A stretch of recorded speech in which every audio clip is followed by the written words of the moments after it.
Hi guys, मैं हूं रंजित कुमार और आज आपके लिए लेकर आया हूं एक कहानी।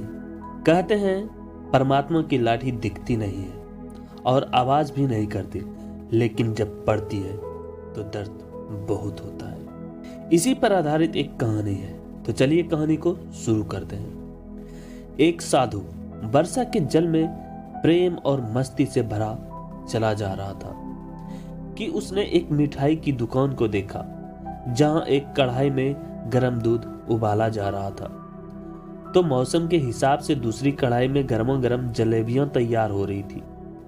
साधु कुछ क्षणों के लिए वहां रुक गया।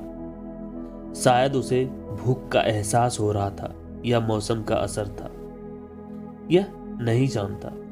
साधु हलवाई की भट्टी को बड़े गौर से देखने लगा।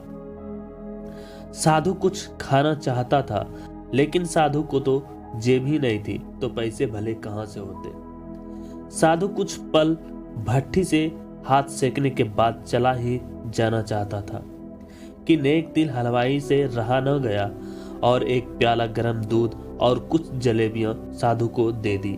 साधु ने गरम जलेबियां गरम दूध के साथ खाई और फिर हाथों को ऊपर की ओर उठाकर हलवाई के लिए प्रार्थना की, फिर आगे चल दिया। साधु बाबा का पेट भर चुका था। दुनिया के दुखों से बेपरवाह वो फिर एक नए जोश से बारिश के गंदले पानी के छींटे उड़ाता चला जा रहा था।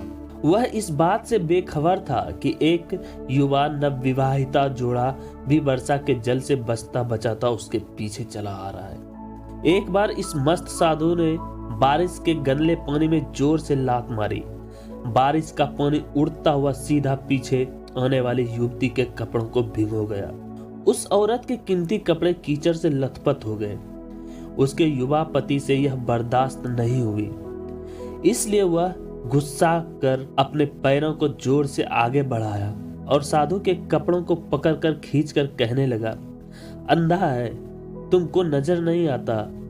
तेरी हरकत की वजह से मेरी पत्नी के कपड़े गीले हो गए हैं और कीचड़ से भर गए हैं। साधु हक्का बक्का सा खड़ा था, जबकि इस युवा को साधु का चुप रहना नाखुशगवार गुजर रहा था। महिला ने आगे बढ़कर युवा के हाथों से साधु को छुड़ाना भी चाहा, लेकिन युवा की आंखों से निकलती नफरत की चिंगारी देखकर वह भी फिर पीछे खिसकने पर मजबूर हो गई। राह चलते चलते राहगीर भी उदासीनता से यह सब दृश्य देख रहे थे, लेकिन युवा के गुस्से को देखकर किसी में इतनी हिम्मत नहीं हुई कि उसे रोक पाते। और आखिर जवानी के नशे में चूर इस युवक ने उस साधु को जोरदार थप्पड़ उसके चेहरे पर जड़ दिया। बूढ़ा साधु थप्पड़ की ताव ना झेलता हुआ लड़खड़ाता हुआ कीचड़ में जा गिरा। युवक ने जब साधु को नीचे गिरता देखा तो मुस्कुराते हुए वहां से चल दिया। बूढ़े साधु ने आकाश की ओर देखा और उसके होठों से निकला, वाह मेरे भगवान, कभी गरम दूध जलेबियां और कभी गर्मा गर्म थप्पड़, लेकिन जो तू चाहे मुझे भी वही पसंद है। यह कहता हुआ वह एक बार फिर अपने रास्ते पर चल दिया। दूसरी ओर वह युवा जोड़ा अपनी मस्ती को समर्पित अपनी मंजिल की ओर अग्रसर हो गया। थोड़ी ही दूर चलने के बाद वे एक मकान के सामने पहुंचकर रुका। वह अपने घर पहुंच गए थे।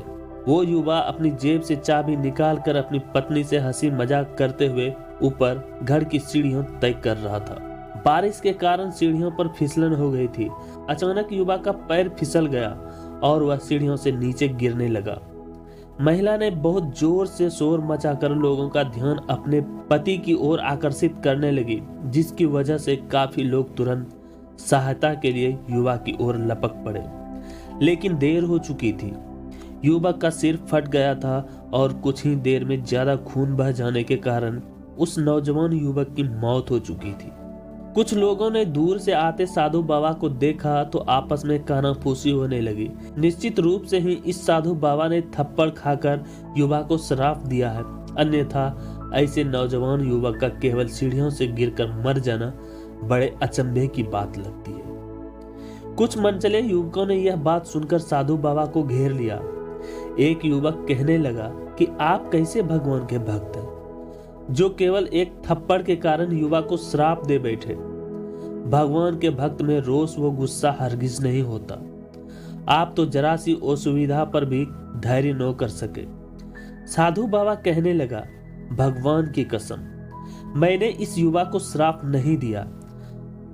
अगर आपने श्राप नहीं दिया तो ऐसा नौजवान युवा सीढ़ियों से गिरकर कैसे मर गया? तब साधु बाबा ने दर्शकों से एक अनोखा सवाल किया कि आप में से कोई इस सब घटना का चश्मदीद गवाह मौजूद है? एक युवक ने आगे बढ़कर कहा, हाँ, मैं इस सब घटना का चश्मदीद गवाह हूं। साधु ने अगला सवाल किया, मेरे कदमों से जो कीचड़ उछला था, क्या उसने युवा के कपड़ों को दागी किया था? युवा बोला, नहीं, लेकिन महिला के कपड़े जरूर खराब हुए थे। साधु ने युवक की बाहों को थामते हुए पूछा, फिर युवक ने मुझे क्यों मारा? युवा कहने लगा, क्योंकि वह युवा इस महिला का प्रेमी था और यह बर्दाश्त नहीं कर सका कि कोई उसके प्रेमी के कपड़ों को गंदा करे, इसलिए उस युवक ने आपको मारा। युवा की बात सुनकर साधु बाबा ने एक जोरदार ठहाका लगाया और यह कहता हुआ वहां से विदा हो गया। तो भगवान की कसम, मैंने शराब कभी किसी को नहीं दिया, लेकिन कोई है जो मुझसे प्रेम रखता है। अगर उसका यार सहन नहीं कर सका तो मेरे यार को कैसे बर्दाश्त होगा कि मुझे कोई मारे?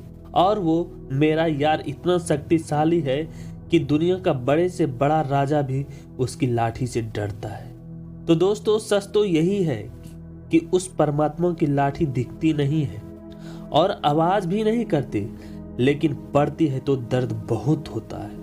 हमारे कर्म ही हमें उसकी लाठी से बचाते हैं। बस मेरी कहानी यही खत्म होती है। आप बताएं कि आपको ये कहानी कैसी लगी। पसंद आए तो वीडियो को शेयर करें और ऐसी ही कहानी सुनने के लिए हमारे channel A to Z story को सब्सक्राइब करें और बेल आइकन प्रेस जरूर करें, ताकि जब भी मैं कोई नई कहानी अपलोड करूं तो उसका नोटिफिकेशन सबसे पहले आप तक पहुंचे। धन्यवाद।